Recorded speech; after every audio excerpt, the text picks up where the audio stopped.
Hi everybody, welcome back. Today we're going to start working on our 5 building blocks of real musicianship. For this you're going to need a couple of books. Your denominational hymnal, a collection of anthems, something that's not terribly contrapuntal. This is a great collection, New Church Anthem book or the Old Church Anthem book. There's lots of open score 4-part, relatively homophonic things in there. This book is wonderful, Increasing Harmonic Skills at the Keyboard by William Wright. It's published by the RCCO. You may be able to find a copy from a friend. It's currently out of print, but if enough of you contact the RCCO, they might get around to printing it again. An indispensable book. And then for next time, I'd like you to get a copy of R.O. Morris's Figured Harmony of the Keyboard. This is available through Amazon, so it shouldn't be too hard to find. First of all, we want to talk about sight reading. Sight reading is exactly what it says it is. You're playing something that you haven't worked on, and the object is to play it from beginning to end with the correct rhythm. Not all of the notes are going to be correct, and that doesn't matter. There's some days when I sight read that I'm absolutely brilliant, and there's some days when I can hardly play what I'm sight reading. The issue for everyone is to just not worry about that, but do it every day. And I want to suggest 1 page per day. And if you can find a collection of music to begin with that you feel comfortable with, it doesn't matter what it is, we can use that. And then when you start to feel like, wow, this is too easy, then you want to push yourself into something a little bit harder. The object is always to get to the point where you feel comfortable and then push yourself to the next level. Maybe something like the simple keyboard pieces of Bach. If those are too simple for you, then something like 2-part inventions, something along those lines. Every day, 4 or 5 days a week. Don't do it on the weekend. You'll be very angry with me if you do. So I'd like next to talk about musicianship skills. There's some things you need to know to make all of this easier.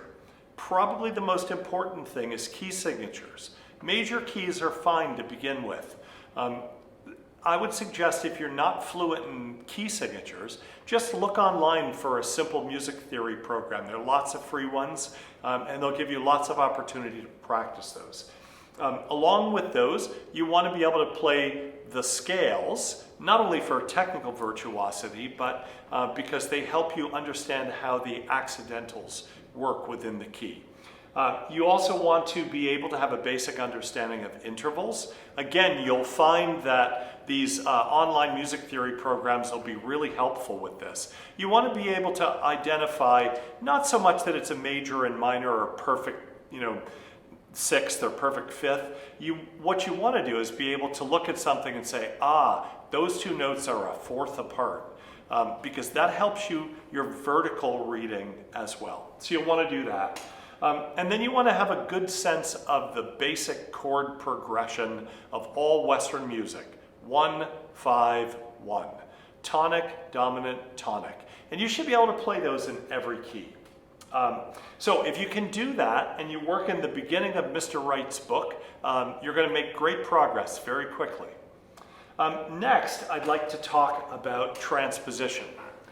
Transposition makes everyone terrified. What? You want me to play this in a different key? Something it's not even written in? Well, I want to suggest that this is a skill that is attainable. We have, I should say, in our choir school, 5 or 6 young people studying the organ. They're in grade 5 or 6. Every one of them can transpose, and every one of them can score read. How did they get to be able to do it? They just started, and they put their fear aside, and we told them, don't worry, it's going to be a little tricky in the beginning, but all you have to do is keep working at it. So how do you do that? Well, I'm taking hymn 164 in Voices United. The tune name is Ella Combe. I'm sure you have it in your hymnal as well. It's the Day of Resurrection, famous tune that we all know, etc., etc. Okay, how do I begin to transpose it? It's as simple as taking the key you're in. This has 3 sharps. I know that that's the key of A because I've done my happy little free music theory software. And moving it to its partner key that has flats in it. If you're in a flat key, you most likely will move it to its partner key that has sharps in it. So instead of doing this in the key of A, I'm going to do it in the key of A flat. The notes are the same, the key signature is different. So instead of playing, I'm just going to play those same notes, but in the key of A flat.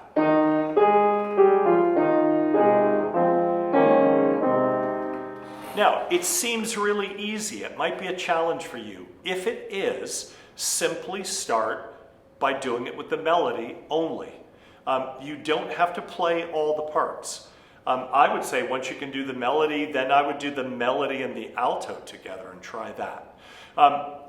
This will mess with your mind a little bit to begin with, but it's not really, once you get your head around it, it's not that difficult. Most of the time, if you have an accidental, it's taking you to the key of the dominant or to the relative minor. So what you'll find is that you'll have a particular pitch that's raised. So if I'm in the key of A and I want to go to the dominant, which is E, all of a sudden I'll have a D sharp, say, in my copy. So you just say to yourself, what pitch would be raised in the key of A flat?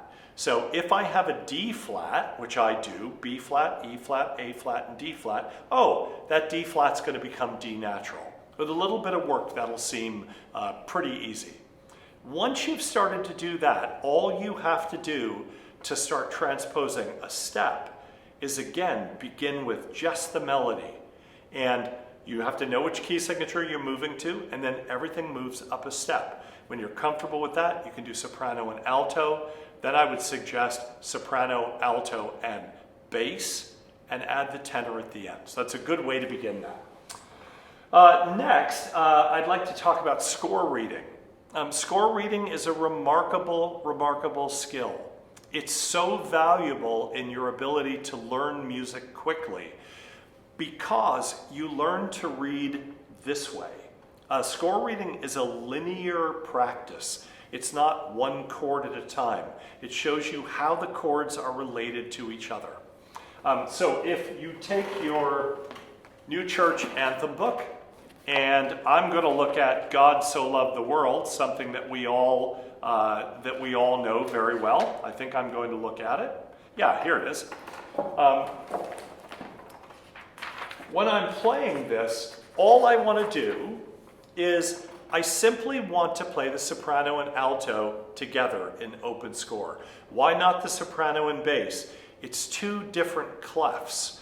It's a bit more of a challenge. Why not the soprano and tenor? The tenor is even harder. It's the treble clef down an octave.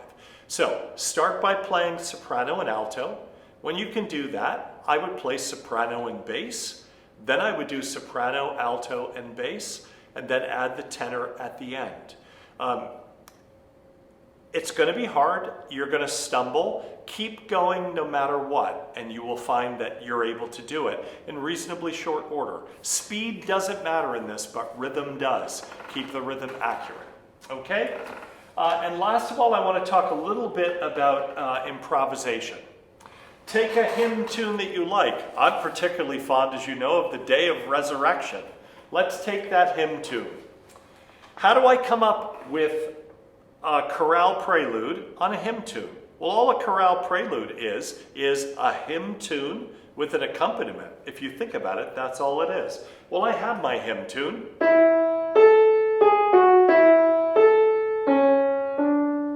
It's in the key of A.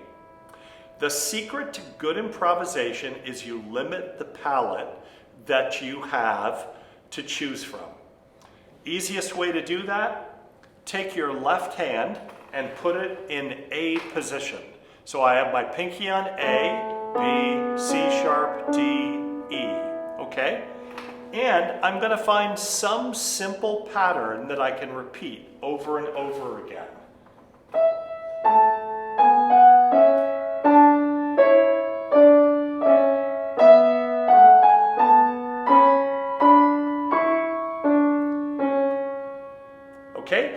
I'm doing is 5, 4, 3, 2, 1, 2, 3, 4, 5. That's it. I don't even have to think about it. And I play that over and over again till I don't have to think about it, and then I put the tune with it. If I want to find something eventually that becomes too easy, I might decide to just leave out 4 and 2 and just play the triad.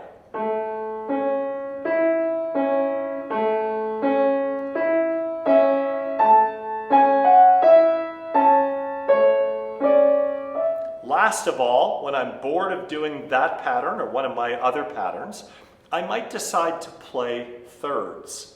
So A, B, C. So A to C, D to B. That's all.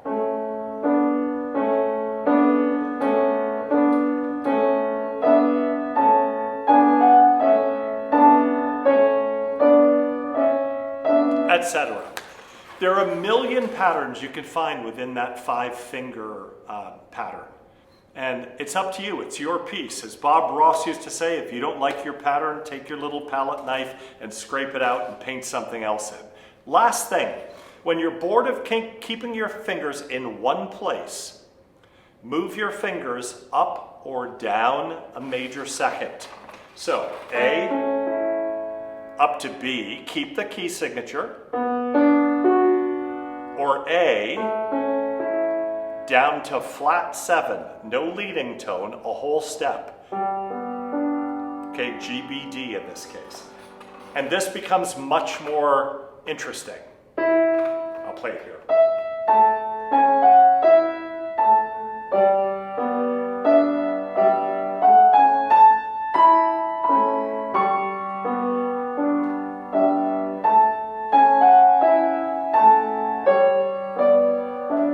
Get the idea. And look, even I made a couple of little slips there, and I knew what I was going to do. Don't worry about it. Do these things a total of 15 minutes a day, and by the time we get together the next time, you will be astounded at what you're capable of doing.